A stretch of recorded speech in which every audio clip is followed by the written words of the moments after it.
Hello, everybody. I'm Alex from Foresight News, moderating this panel. I guess we are not only the last panel of the day, but of the whole event. The most important ones usually come last. Jokes aside, you can tell from my T-shirt, the Solana summer is coming, and it's the Solana summer, right? Let's go. Yeah. Let's go. Many people stay here for this. I guess they know we are about to leak some alpha, right? So let's get into this. All of our panelists today are established figure in the Solana ecosystem. I want you to make a brief introduction about yourself to help our audience to know you well. So let's start with Adam. Hey guys, I'm Adam. I'm a Solana Foundation advisor. Miao? Hi, I'm Miao. I'm a cat. Hi guys, it's Edison. I'm from Qtis, the smart ring on Solana. Yeah. Hey everyone, this is Andy. I'm from Pith Data Association, Financial Oracle. Yep. Hey, this is Asa. I'm from IONET. So we are the arms dealer of GPUs on Solana. Okay, it's really brief. So let's get right into the topics. And I have a question for Andy first. So the Solana summer is coming. It's the hottest chain right now, but it's not always the case in the past. So from the current time, the current point of time, sorry, I'm a little nervous. So from the current point of time, what did Solana do right to make the chain so hot in this circle? Yeah, I didn't expect I'm the first guy to speak, but yeah, thank you for the question. I think from our perspective, because we've been building on Solana starting from 2021, and before going live on Solana, we actually started doing the background work starting from 2019. So it's been like more than 3 years or even like 5 years building on Solana. And I think one thing we've noticed during this business cycles is pretty much starting from the first launch on Solana, we've been seeing lots of builders and founders and developers within this ecosystem, which is really amazing to see all of them like building. And until now, they are still there. So when we talk about, okay, guys, I'm going to expand to new chains, the term they're using is expansion. So expanding to new chains, they're not leaving at all. Even though during like very extreme market conditions, they are not leaving at all. So you can see like right now, we've been seeing the similar figures and the same guys if you see them like few years ago. So that's, I think, the magic behind why we can like do everything until now, and everything is keep building right now. So pretty much every protocols or every like project in Solana you have been seeing right now is pretty much starting building few years ago. So that's how people keep like building in Solana, and then that's how we can stay together and become stronger and stronger. So I think this is one key that Solana did right, not only within this cycle, but every cycle. So we still have friends within the ecosystem. Everybody is expanding, not living. And yeah, that's for developers and founders. And then I think for community, as you can see, the culture is everywhere. Solana t-shirts, MATLABs, there are 3 MATLABs on the background. And then, yeah, I think like the culture is the magic. Like everybody knows there's a culture in Solana, and there's a culture that keep us building together. Yep, I think that's why we're still here and we're still building. Oh, thank you. So it's about the culture, and it's not only in this circle, it's many circles. Yeah, right? yeah, that's right. Thank you. So let's shift gears a bit and explore another crucial aspect. This question is for Edison. Could you share that for users and developers? How do Solana's opportunities differ from those of other chains? Thanks for the question first, and also I think it's one of the most insightful question that I would love to answer about. So we've been talking to a lot of people about like why we choose the Solana. We've been sharing that it's actually from 3 parts. First is people, second is the price, and third is the product. So for the people that we always look at the founder of the Solana first, right? The Raj and Tali and they're building, and they're hard working on their social account. They're hard working on helping other projects, and also the other founders. Like look at the other founders, and also the foundation, like Adam. They're here. They're typically like have a most influential position in the Solana ecosystem than we do. And when we ask help or say we come to them and try to work with them, it's very easy. So in my conclusion for the people part is that most of the founder and people in the Solana are hardworking. And we don't mind telling people we are hardworking. But in some other ecosystem, you say or you show that you're hardworking, they'll be like, what are you doing? You're like poor or something? Why are you like working so hard? So that's, I think, a very, very different vibe and things depends on like different ecosystem. Really? People say that? Seriously? Seriously. Wow. Yeah, man. You know what I'm talking about. Yeah, because we are all in Solana, right? And also, I think another part of the people is a community, right? Yeah. So we launched the product like April 30th, and we sold out in 10 days with 1,500 rings, and second batch we sold about like to now like month and a half. We have already sold like more than 6,000 rings. They're active user, we know, because they talk to us, they're sharing with us, they ask about like when to ship and how they choose the right size, right? So when people start trying to build and choose different ecosystem, they ask me, I'll tell them Solana. We are the real example, right? We can get real user, active user to help us to build, right? And second thing I think is about the price. So we built starting from like 2023, and maybe a lot of like leaders in the Jupiter and also Peace and also the LNet. But at that moment, Solana price was just like bounced back a little bit, right?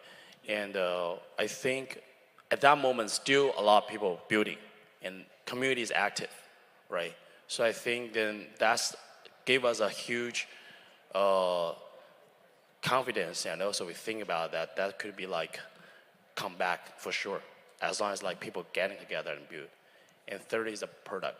I think most of the product built on Solana is very consumer centric, and also we are like consumer orientation. So we are focused on the user's needs, and we build it something real to solve the problem for them. Yeah. Oh, thank you. I can tell that Edison emphasizes the people, community very, very much, and that's how Solana get here. I don't know how many mad lads are here, but I can tell like a lot. And we have a slogan, yeah, we are one. So it's this spirit make our united and come back, right? Totally agree. So now that we covered opportunities of Solana, I'd like to bring Miao into the conversation for some real stories. So Miao, as a deep participant in the ecosystem, what personal experiences have solidified your confidence in Solana? What's that? What's your personal experience has solidified your confidence in Solana? I want to clarify that I'm not a Solana maxi. I'm not. I'm a chain maxi. Yeah, in general. But I think in general, I think that's firstly. I think, but one thing that I would say is that I think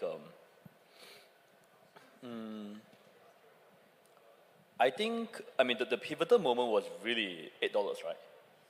$8 mark. I think that really was the pivotal point, right? Yeah. I think most people back then looked at the price. I think for us, I think it was a very simple fact that we looked around and we saw that, okay, the technology are awesome. I think so. Here's the thing: when most people evaluate chains, right, they look very much at the high numbers, right, the TPS or whatnot. Those are fucking bullshit, man. Yeah. Those are complete bullshit. What's actually a lot more important than the raw like TPS numbers, right, is that whether there's an entire kind of stack, like developer stack, the anchor stack, everything, the community stack. So that's actually one thing that's actually very important. It's like even when SOL was $8 and everyone was leaving, the core stack was awesome. Yeah, I think that's actually the main thing that we have to understand. I think if you were there at $8, you will know that like it's actually really awesome. Yeah, so I would say that. Yeah, okay. That's all I'll say. So not a massive, but we do have the confidence, right? So we are not Solana massive, but we do have the confidence in this chain. Yeah, I think there are a lot of chains. I think there are some. I think chains to earn the right to be confident, right? You know, I feel like that's a really big challenge, right? If you're launching L1 today or L2, like getting to the point whereby you can affirmatively say, okay, I have a community, I have an ecosystem is really hard. I think even now, I think only kind of 3 ecosystems, right? Like Bitcoin, Ethereum, and Solana has earned that kind of like right to say that. Yeah, so I think, yeah, definitely, I think, and yeah, so that's what I would say. I would say that like every chain requires a lot of proof points to get there. And I think definitely Solana is one of them. Yeah, thanks for your thoughts. So let's move on. So as we all know, Solana is the leading blockchain right now, but not the only blockchain. I'm curious about how Adam from Solana Foundation thinks, how does Solana position itself? Who will become its users and which chains are its competitors?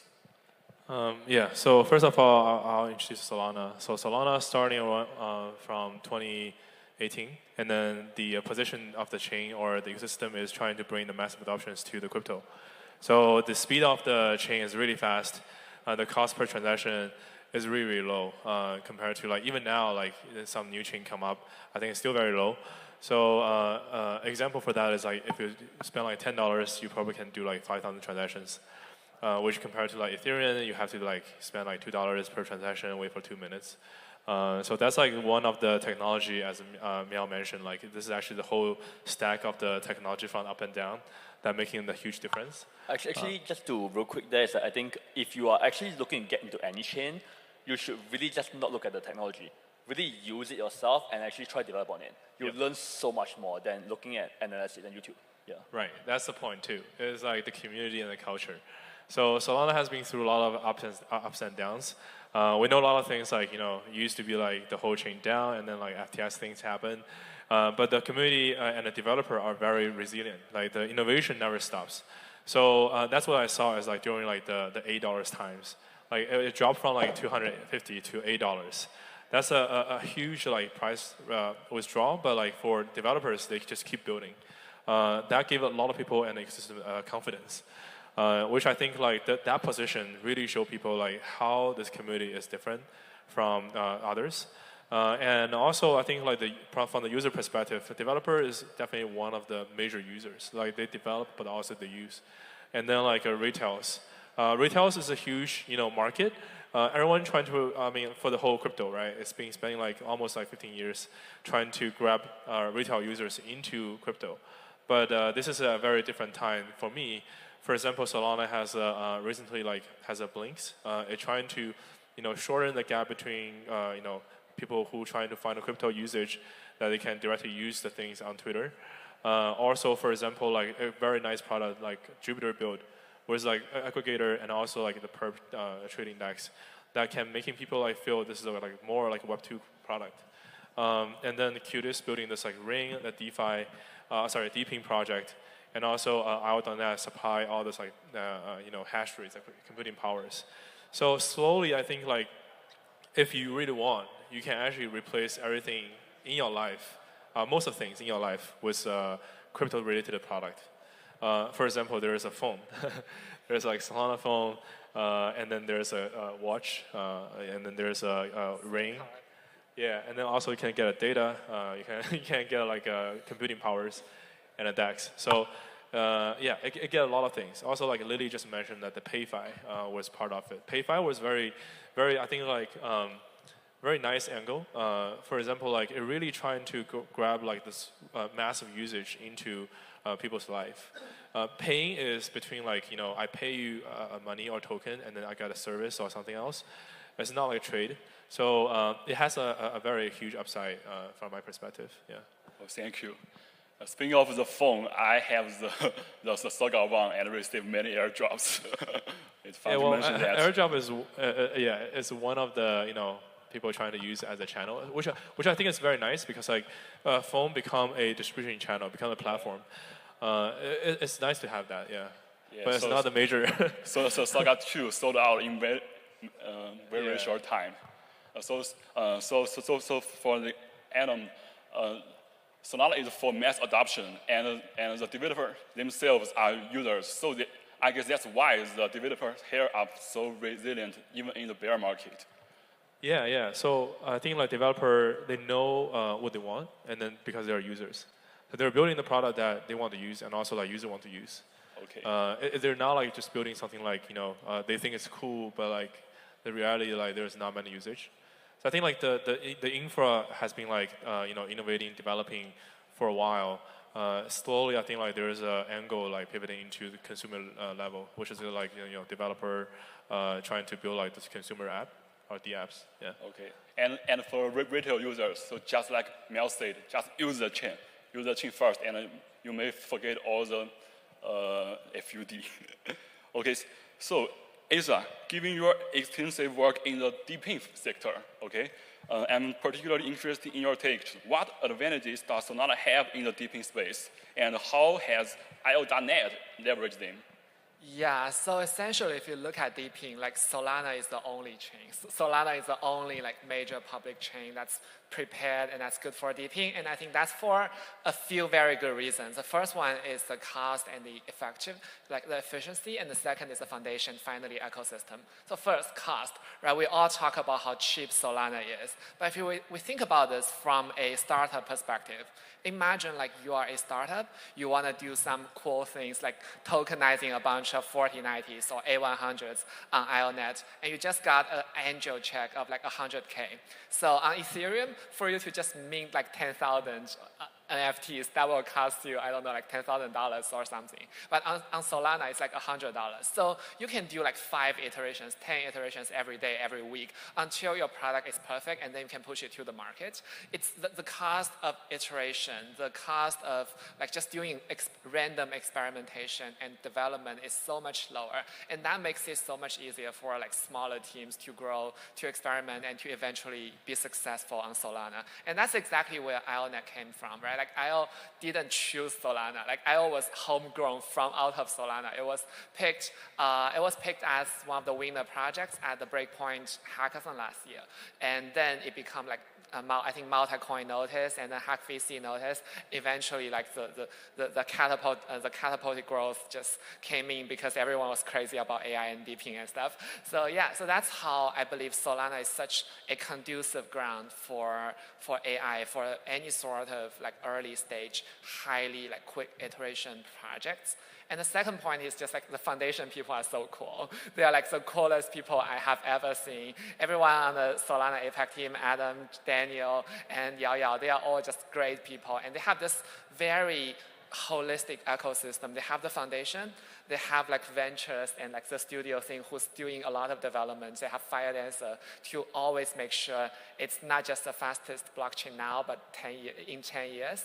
And they have like the local communities, they have super team, they have everything a project could possibly need during its life cycles. And this level of like foundation ecosystem support, I believe I cannot even find like from Ethereum. So that's like, I think really cool here.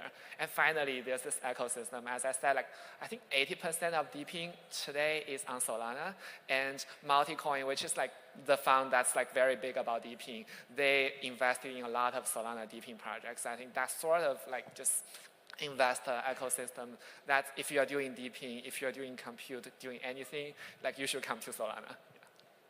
Yeah. Thank you. So it's like the fast and cheap can be wrong, can never be wrong, and the foundation is so awesome. So let's ask about the next question, and it's for everyone. Just how have your projects and the foundation helped Solana's development, and what's your future plans? So let's start with Adam. Yeah, Solana has a lot of, as a foundation, has a lot of like support to the projects and to the ecosystem. If you are a new project building on Solana, welcome to join the hackathon. So there's a twice per year hackathon hosted by Colosseum. So having joining the hackathon, I think is one of the shortcut. Like just go to the market, also letting the different investors know who you are, what you do, and what you're building. If you're like strong enough to win a prize, I think that's even better. There will be different angles and different topics or tracks every time. So it will also help you to narrow down the focus for the product. The second one would be the grants. So if you think that the project is more of like building a public good for the ecosystem, that which means like your product or you open source the infrastructures can let other people build on you to make Solana more more people to use it. You can apply for the grant. So there's a website called solana.org/grants. So apply for the grant, and then I think the grants team will get back to you on their decisions. It's also, I think, a very good way to get support from this foundation. And then, of course, there's a different ecosystem building right now. So in APAC, we have Solar. So Solar is a very focused on community building, which we're trying to bring more developers into the system, and then make sure they have enough support from from 0 to 1 or even 1 to 10. And then there's other regions we have a super team that's supporting community buildings, more for early stage joiners that who would tell them what is Solana, what can it do, and then introduce them more about the whole ecosystem look like. And of course, I think Solana has a very good culture, which is projects between projects, people intend to help each other. I think this is a very treacherous cultures in my opinion, because instead of people trying to compete with each other, but everyone trying to grow the pie bigger. So this is the culture I think Solana right now really supporting everyone from the root. Thank you, Miao. I think for us, I think Jupiter is probably one of the most connected projects in the space, and we actually do a lot. We actually hold a planetary call every week, and then we invite projects to come and talk to us. And we also do a planetary call, and we also do a lot of PPP sessions and Twitter spaces. And I think in general, we do a lot to try to take a project that's reputable and try to promote them to the community, right? And we also do our LVG Launchpad, where we try to kind of introduce good projects to the whole community as well. So I think one of the things that we really think a lot about is how do we work closely with other projects and kind of help them get trust in the community, because honestly, one of the most rare things in crypto is trust, right? Who you choose to trust is actually probably kind of one of the hardest things, right? As a new project, getting trust is very, very hard. So I think for us, we do try to figure out which are the good projects and who can we trust, and try to kind of educate them, the community. Yeah, so we try to do that a lot. Yeah, apart from that, I think we also work quite a lot with founders as well. So I think if you're a great founder and you're a great project and you have a good product, we do try to kind of make sure how we get adoption. Yeah, because I think that's actually important.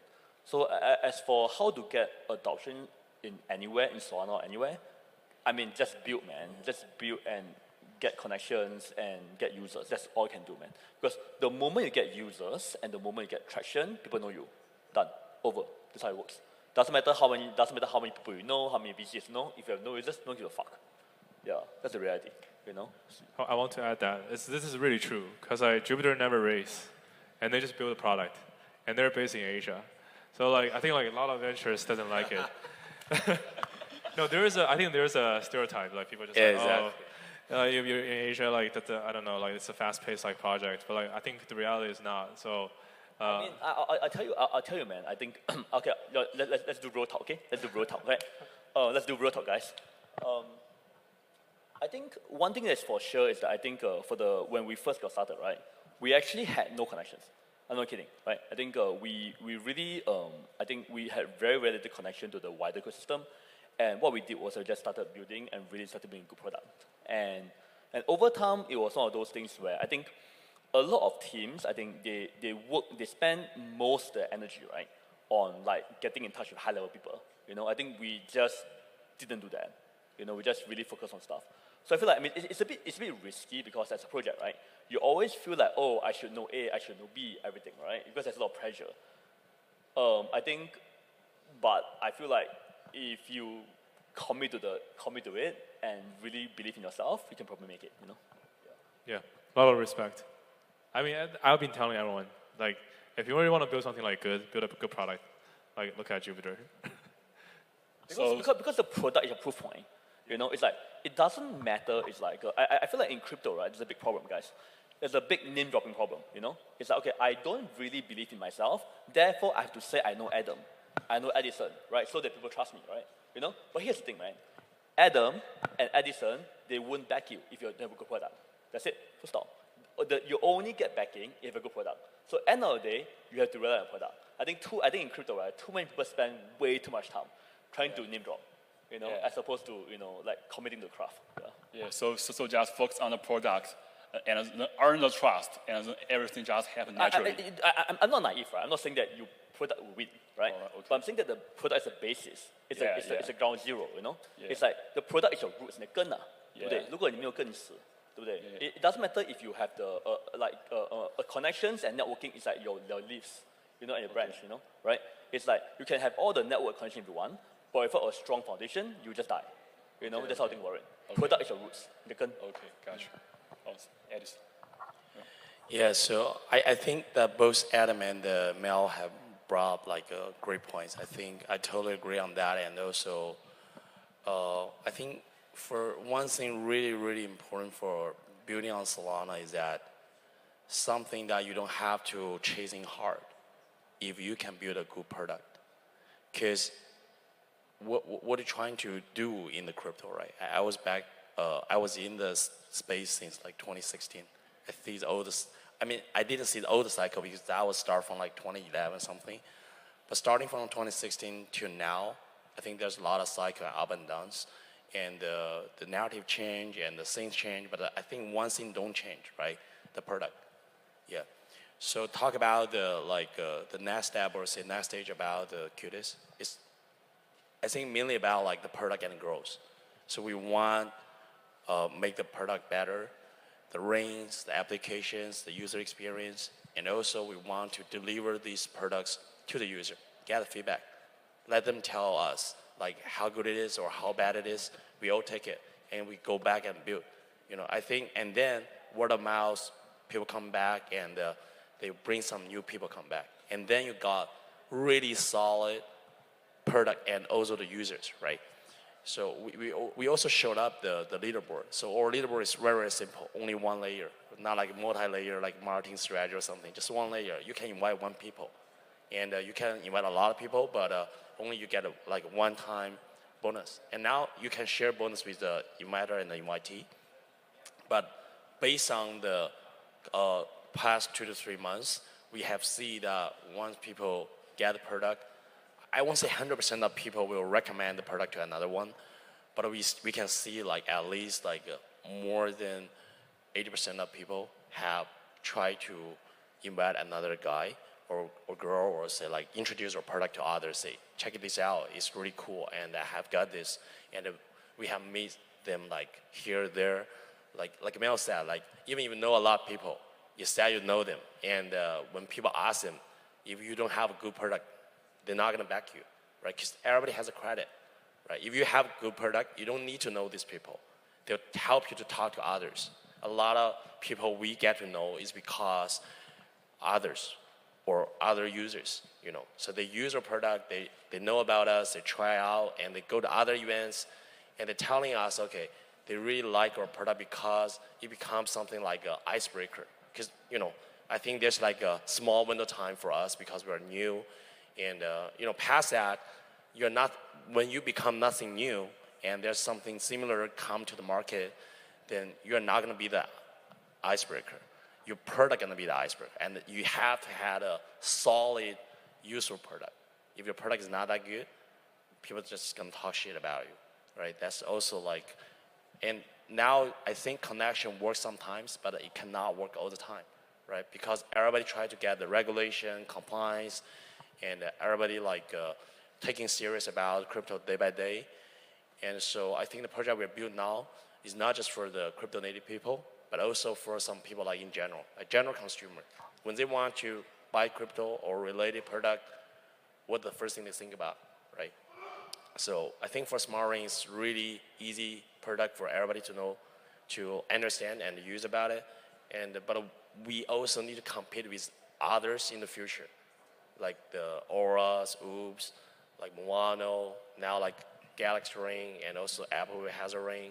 So that's our challenge, and we have Foresight because we saw their plan, right? They announced it.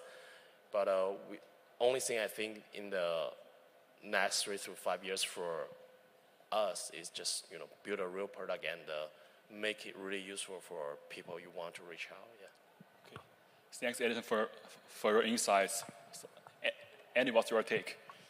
Yeah, so I was thinking about an answer from our perspective, which is like more on-chain finance, on-chain financial market, and then it goes to still the product in the end. So think about like everyone, why you're still using Binance and OKX, because it offers you the most comprehensive product feed and financial instruments that you can trade leverage products, and you can trade any assets that is available in blockchain, right? And you can pretty much do everything on those super apps. But what drives you to use some on-chain protocols or on-chain product in Solana or any other ecosystem of blockchains?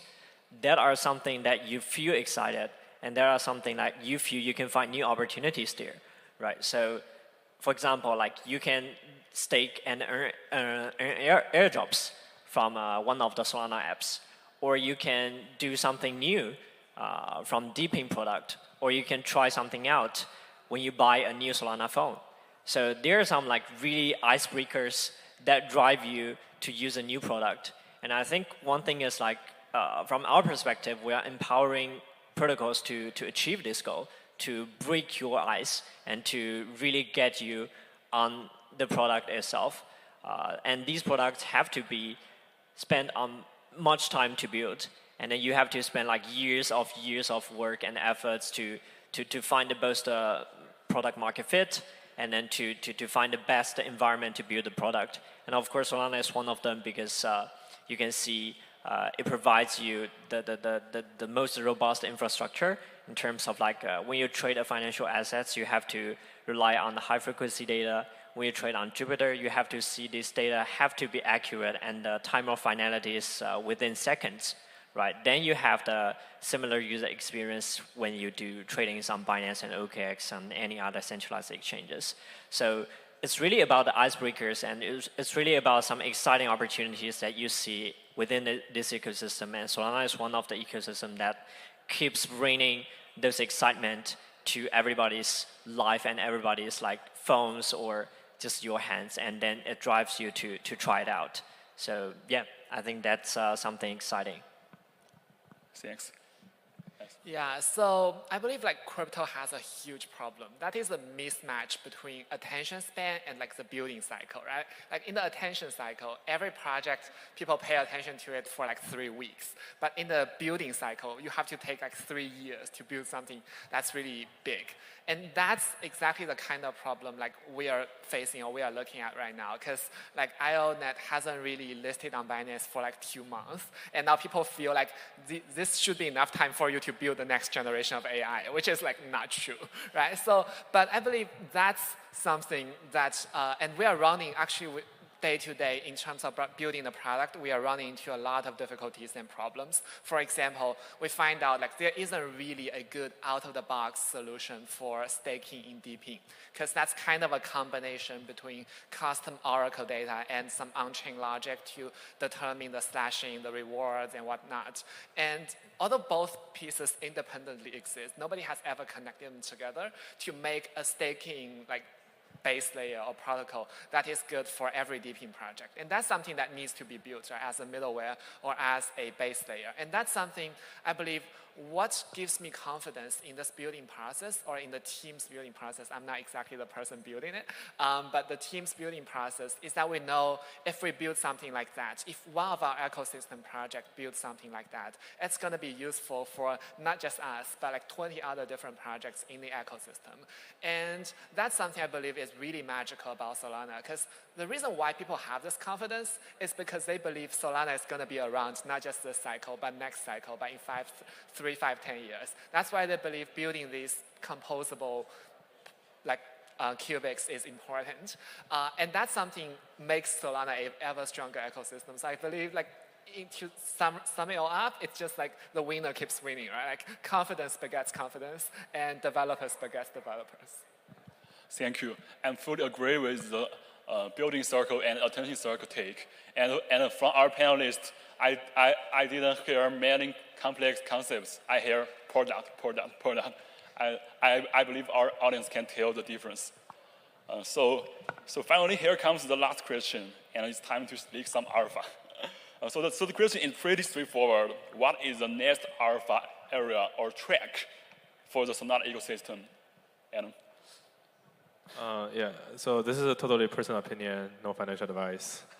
I think Solana has Lily has mentioned this, like PayFi. I think PayFi is very cool concept because it really focus on regular user usage and the daily user life case. So PayFi is one of it. I guess there's one example we should provide is if you buy something, there is an idea about buy now pay later. But if you buy something and then you have for example your SOL stake somewhere and then they pay the yield, and then you just use the yield to pay back the merchant, so you never have to pay back, which is a very cool idea, I think. And then I think, well, this is probably very arguable, DeFi 2.0. So I personally, I think structured DeFi product is very interesting, and also it's a more advanced version for the regular DeFi. So we have experienced the DeFi 1.0, which are already been working very well. I mean, the whole market proved that it's actually a very good product. So that's one of it. And then another one is I think restaking. Restaking, many people thinking this is probably not a good track, but I think restaking is a nice one because whatever they're trying to build is abstract more of the data layer. For example, Solar is building this called endogenous AVS. So basically, they provide different speed for different stakers. The more you stake, the faster speed, and the more block space you will get. The less you stake, you'll get less speed and less block space, which actually can even process the DeFi or other things even faster. There are definitely more, but yeah, I'll leave for the rest of the panelists. Okay, so Mel, the next alpha is still Jupiter? I got no alpha. I really have no alpha. Yeah, I don't believe in alpha. Yeah, I believe in. I think everyone who tells you alpha is, I think whatever alpha I say now is gonna be wrong, and I don't like to be wrong. Yeah, I think it's much better to operate based on whatever I see at the current moment. And yeah, that's all. Yeah, so I no promises. I'll just work. Yeah. But which track attracts you most? What's that? Which area now in Solana attracts your attention most? None. No, really none. I swear to God, none. I It's really. over. What's that? No, it's not over. It's more like think about it, right? It's we live in a space, right? That's probably the fastest moving industry in the world. The fastest, right? And every single time I made a prediction in the past 3 years, I've been wrong. Full stop. I'm not kidding. Let's say again, okay? For a track record. Every time I make any single prediction, I'm wrong, right? And I don't have to be wrong, right? So no predictions. Yeah. Okay. Totally agree. Actually, being entrepreneur, building projects, selling projects, invest, trade, giving people advice for financial. Just in talk, private talk. My friends buy something, sell something, lose money, they're mad, and what can I say, right? And you want me to share alpha in so many people, not for financial advices, but I'm really bullish on all the panelists of projects building because and also I'm super glad that I've been one of them in this panel because so back to the thing I talked about I definitely bullish on the hardworking project founders. Mel is one of the craziest hardworking guy I ever met. Every week ecosystem call, he was there. I was in the Kuala Lumpur a couple of weeks ago, and a couple of friends in the Kuala Lumpur, they're Jupe holders, and I asked them what are you looking at. They said, "Oh, we are waiting for the Wednesday ecosystem call from Jupiter." Really? Yeah, Wow. really. Holy we are shit. literally drinking the beers, and they said, "Hold on, we need to check it out." Wow, really? Yeah, man. Yeah, Wow. and Holy shit. what I realized that it's not just Jupiter has great users, building a great community, but also Mel is working really hard. I asked myself same question, can I do that? I don't think I can do that like weekly. I might can try to start working like bi-weekly, but I don't think I can do it weekly. But I mean, if we, get on higher later stage, or say like the company can grow without a lot of efforts on the daily operation and working out, definitely talk to the community every week, try to be the guy like can talk to the most, that's for sure. And because we are a small team, we're just early startup, and also build something like hardware, software. A lot of people think it's not gonna be, it's not gonna happen, but we make it happen at the first stage, and just keep doing that. Yeah, so I think alpha is like you guys already see us, right? We could be alpha, but not for financial advisors. You guys, I think the alpha here is try to keep following these projects on Twitter, and also follow the Solana's project that you feel like there's a culture, right? A lot of people think, oh, what Solana is doing is it just same as what Ethereum used to do, right? But I think it's different. ICO and meme is two different things. Because meme is about culture. One of the hardest thing to build is culture. Yeah. ICO has no culture before, right? Even we have, experienced that moment and make some money, lose some money, but meme is becoming something harder, right? So I think most alpha you can find is through the acts around the Solana ecosystem. What we say, I don't think it's gonna work sometimes, because always wrong sometimes, yeah. But I think we have some ideology to follow up the greatest founders, and then getting more information about it. Yeah. Yes, thanks, Edis. Of course, everything stated here is not a financial advice. Yeah. I just want to say, okay, so use your own judgment, right? So sometimes you think we are leaking alpha, but the alphas come from our mindset. So it's not always like you think, when you do agree my alpha, you agree with me, not you agree with your own mind. So I mean okay, use your judgment, and then when you see Jupiter, maybe okay, you think Meow is right, and then you will say okay, what he says are all alphas. But maybe sometimes when you do your own investment or your decisions, it should be based on your judgment, not our feedbacks and the suggestions. But I do want you to pay more attention to what you're really interested in. If you're interested in Pyth, then do more research on it, right? If you're interested in IO, then do more research on it. If you're interested in Solana, then do more research on it. So you'll find alpha by yourself, not from my a few sentences, and that you will spend a fortune on a specific project. That's and then you will kill me if you lose money, right? So this is not the kind of right approach, but I do think check out everything that you are interested in. If you really think I'm speaking some alpha, then you will say you will come to, let's say, Pyth.network or forum.pyth.network or documentation on our website or anywhere, and then you will find some alpha. But if you don't believe me, then you just scroll down so many web pages, and you say they are all rubbish. So in the end, just check out on yourself, and then do your own research, and then trust your own judgment. You will be the final decision maker by yourself about the next alpha. Lovely. So all the panelists before me, they've done enough of investor disclosure, so I wouldn't repeat what they said. Just wanted to end this panel maybe on a slightly more positive note. I think one of the areas that's really interesting for crypto to build, and particularly on a high-performance chain like Solana, would really just be building more AI. I know people have been talking about AI all the time. I was in San Francisco. I was at the Y Combinator last autumn, fall, and honestly, like all the Web2 AI startups, a lot of them are still just like GPT wrappers. They are still quite sketchy. They are still quite early.